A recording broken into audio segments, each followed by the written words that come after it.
Hi గారు, welcome to our channel. ప్రస్తుతం మనతో పాటు దాము బాలాజీ గారు సీనియర్ జర్నలిస్ట్ ఉన్నారు. వారితో ఒకసారి మాట్లాడదాం. సార్ నమస్కారం సార్. నమస్తే. సార్, ఢిల్లీలో రైల్వే స్టేషన్ లో తొక్కిసలాట జరిగిందని, అంటే కుంభమేళకు వెళ్తున్న ప్రయాణికుల మధ్య తొక్కిసలాట జరగడం, చాలా మంది వరకు చనిపోయారని చెప్పేసి వార్తలు వినిపిస్తున్నాయి సార్. అసలు ఏం జరిగింది అక్కడ? ఇప్పటి వరకు వచ్చిన రిపోర్ట్స్ అంటే ఎంతమంది చనిపోయారు, ఎంతమంది గాయపడ్డారు, దీనికి సంబంధించిన ఏం చెప్తారు సార్? కుంభమేళలో ఆల్రెడీ లాస్ట్ మంత్ తొక్కిసలాట జరిగింది త్రివేణి సంగమం దగ్గర ప్రయాగరాజ్లో. అక్కడ దాదాపు 30 మంది చనిపోయి 300 మంది పైన గాయపడ్డారు. అది మనం చూసాము.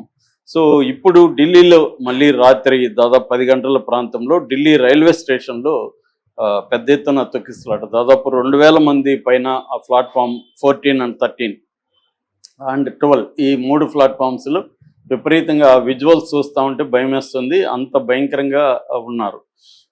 సో అక్కడ ఏమైందంటే రాత్రి ఆల్రెడీ స్వతంత్ర సేనాని ఎక్స్ప్రెస్, భువనేశ్వర్ ఎక్స్ప్రెస్ ఈ రెండు కూడా రాబోతున్నాయి. దానికోసం ప్లాట్ఫామ్ నెంబర్ 14, 12, 13లలో జనం కిక్కిరిస్తున్నారు. ఈ లోపల 14లో ప్రయాగరాజ్ ఎక్స్ప్రెస్ వచ్చింది. దాన్ని ఒక్కసారిగా ఎక్కడానికి ఏం చేశారంటే, ఇది వీకెండ్ కాబట్టి శనివారం బయలుదేరారు ఎక్కువ మంది. దాంతో ఒక్కసారిగా తొక్కిసలాట జరిగింది ఎక్కేటప్పుడు. అట్లాగే ప్లాట్ఫామ్ నెంబర్ 1 దగ్గర కూడా, ఎస్కలేటర్ దగ్గర కూడా బీభత్సంగా తొక్కిసలాట జరిగింది. సో ఈ తొక్కిసలాటలో ప్రధానంగా ఇప్పటివరకు అందుతున్న సమాచారం బట్టి 20 మంది చనిపోయినారని, 60 మంది గాయపడ్డారని చెప్తున్నారు. వీళ్ళల్లో ఎక్కువ మంది అంటే 14 మంది వరకు స్త్రీలు, 4 పిల్లలు ఉన్నారు. మిగతా ఈ 16-18 మంది, ఇంకొక 2 మగవాళ్ళు ఉన్నారు అనేది ఇప్పటివరకు వస్తున్న ఇది. ఇంకా కూడా జరిగే అవకాశం ఉంది, ఎందుకంటే సీరియస్ గాయపడిన వాళ్ళు కూడా హాస్పిటల్లో చనిపోయే అవకాశం ఉంది. ఆల్రెడీ వాళ్ళని లోకనాయక్ జయప్రకాష్ నారాయణ హాస్పిటల్, రామ్ మనోహర్ లోహి హాస్పిటల్కి తీసుకెళ్లారు. ఆల్రెడీ దీనికి మోడీ దిగ్భ్రాంతి వ్యక్తం చేశాడు, అమిత్ షా మాట్లాడాడు, తర్వాత అశ్విని వైష్ణవ్ రైల్వే శాఖ మంత్రి ఆయన మాట్లాడారు, Delhi lieutenant governor Saxena, Congress party నుంచి ఖర్గే, రాహుల్ వీళ్ళందరూ కూడా దిగ్భ్రాంతి వ్యక్తం చేశారు. ఆల్రెడీ గతంలో కూడా ప్రయాగ్రాజ్లో ఎప్పటి నుంచో 1820 నుంచే ఇవి జరుగుతున్నాయి. 1820లోనే 485 మంది తొక్కిసలాట్లో చనిపోయారు. ఆ తర్వాత 1840లో చనిపోయారు, 1906లో చనిపోయారు, మళ్ళీ పెద్ద ఎత్తున చనిపోయింది 1954 నెహ్రూ ప్రధానమంత్రిగా ఉన్నప్పుడు 800 మంది చనిపోయారు. దాదాపు 2000 మంది గాయపడ్డారు. దాంట్లో 1000 మంది చనిపోయారని కూడా కొన్ని పత్రికలు రాశాయి. కానీ గవర్నమెంట్ అప్పుడు కూడా 316 మంది చనిపోయినట్టుగా అఫీషియల్గా డిక్లేర్ చేసింది. ఏదేమైనా 100 మంది అయితే 1954లో చనిపోయారు, తర్వాత 1986లో చనిపోయారు, మళ్ళీ 2003లో కూడా నాసిక్లో 39 మంది చనిపోయారు, 2010లో 7 మంది చనిపోయారు, 2013లో హరిద్వార్లో 40 మంది చనిపోయారు. సో వరుసగా ఎప్పుడు కుంభమేళాలు జరిగిన, కుంభమేళాలు అనేవి మామూలుగా మనకి ఒక టైం పీరియడ్ ఉంటుంది. జనరల్గా కుంభమేళ అనేది 4 సంవత్సరాలకు ఒకసారి జరుగుతుంది, అర్ధ కుంభమేళ అనేది 6 సంవత్సరాలకు ఒకసారి, పూర్ణ కుంభమేళ అనేది 12 సంవత్సరాలకు ఒకసారి జరుగుతుంది, మహాకుంభమేళ అనేది 144 ఏళ్ళకి ఒకసారి జరుగుతుంది. ఇప్పుడు జరుగుతున్నది మహాకుంభమేళ 144 ఏళ్ళకి సరి జరుగుతుంది. కాబట్టి ఈ స్థాయి తొక్కిసలాట అంటే దీనికి కారణం ఏంటంటే, ఒకటి విపరీతంగా ప్రచారం చేయడం. ఆ ప్రచారం ఏ స్థాయిలో ఉందంటే, ఎప్పుడు కూడా ఇలాంటి వాటికి పోని వాళ్ళు కూడా వెళ్దాము అన్న ఒక టెంప్టేషన్ని క్రియేట్ చేశారు. ఓకే, బాగానే ఉంది, తప్పేం లేదు క్రియేట్ చేయడంలో. కానీ ఎస్టిమేట్ వేసి ఎన్ని కోట్ల మంది, మామూలుగా అయితే ఎస్టిమేషన్ 40 కోట్లు వస్తారని ఎస్టిమేషన్ వేసి దానికి తగిన ఏర్పాట్లు చేశామని గవర్నమెంట్ చెప్తుంది. కానీ 40 కోట్ల కంటే ఎక్కువ మంది ఆల్రెడీ 50 కోట్లు వచ్చేసారు. ఇంకా ఫిబ్రవరి 26 వరకు ఉంది, మొత్తం 45 రోజులు.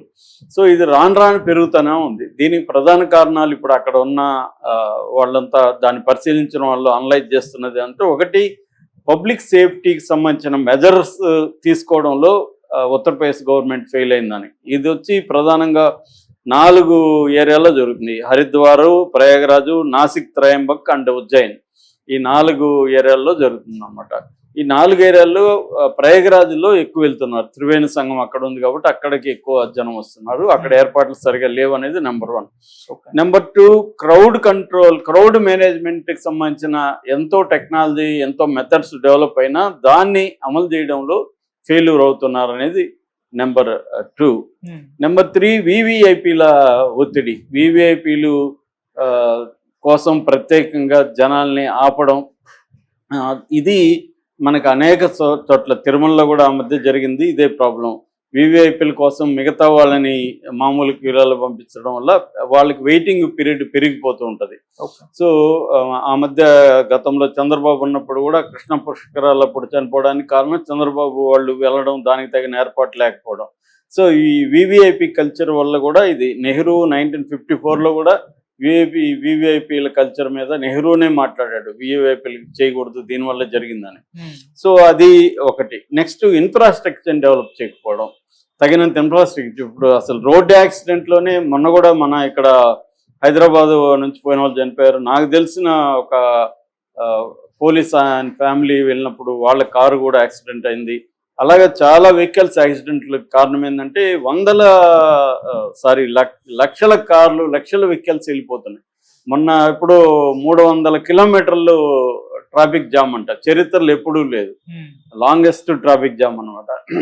సో ఈ స్థాయి ఉన్నప్పుడు ఏమవుతుందంటే దానికి తగిన ఇన్ఫ్రాస్ట్రక్చర్ లేకుండా ఇంత పెద్ద కార్యక్రమాన్ని అడ్వర్టైజ్ చేసి అందరినీ పిలవడం అనేది రాంగ్.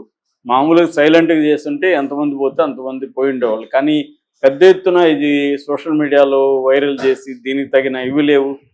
ఫ్లైట్ ఛార్జెస్ అంతా కూడా హిందూ ప్రేమికులే గవర్నమెంట్ని తీవ్రంగా విమర్శిస్తున్నారు. మామూలుగా 2000, 3000 ఉండేది ఇవాళ 50,000 వరకు ఫ్లైట్ ఛార్జెస్ పెట్టేస్తున్నారు. అంటే ఒక రకంగా భక్తుల్ని దోపిడీ చేసుకోవడం అనేది ప్రధానంగా అనిపిస్తుంది. దానివల్ల కూడా కొన్ని రోజుల్లో ఒత్తిడి పెరుగుతుంది.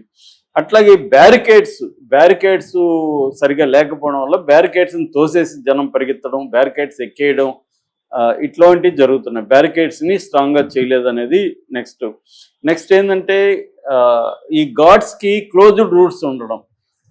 కొన్ని ఘాట్స్లోనే ఇప్పుడు విచిత్రం ఏంటంటే నది ఉంది, నది ఎప్పుడు అదే నీళ్ళే, ప్రత్యేక అమావాస్య రోజేమి నీళ్లు మారవు, మామూలుగా కూడా పోయి స్నానం చేయొచ్చు. కానీ మౌన అమావాస్య రోజని ఒకరు ఆ పవిత్ర స్థానాలు, అది అమృత స్థానాన్ని పేరు పెట్టి ఆ రోజే చేయాలనడం వల్ల ఆ రోజు ఎక్కువ మంది వెళ్ళడం. మనకు మొన్న జరిగింది కూడా మౌన అమావాస్య రోజే జరిగింది.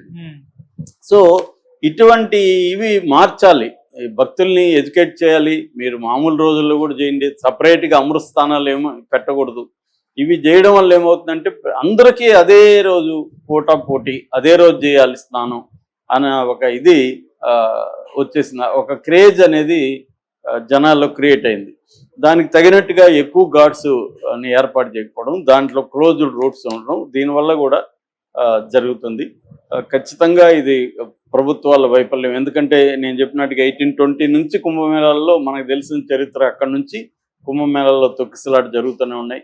రైల్వే స్టేషన్లో మనకి ఇక్కడ ఒక్కొక్కసారి సికింద్రాబాద్కి ఎప్పుడన్నా పోతే నాకే భయం వేస్తుంటుంది, ఈ క్రౌడ్లు ఏమన్నా జరగచ్చేమో అని. అంత క్రౌడ్లు మామూలుగానే ఉంటున్నాయి స్టేషన్లలో. ఎందుకంటే తగినన్ని రైళ్లు ఆ రైల్వే స్టేషన్లు ఎక్స్టెండ్ చేయడాలు అవి లేవు. ఇప్పుడు ఏదో చేస్తున్నట్టున్నారు, స్టార్ట్ చేశారు. దీనివల్ల కూడా ఒత్తిడి ఎక్కువ ఉంటుందన్నమాట. సో దీన్ని నివారించడం అయిపోయినాక ఇప్పుడు చెబుతున్నారు, కానీ నివారణ కంటే కూడా అసలు ముందుగా ప్రివెంట్ చేయడం ఎలాగా, అసలు రాకుండా చూసుకోవడం ఎలాగా అనేది ఆలోచించాల్సిన అవసరం ఉంది. Okay, thank you so much.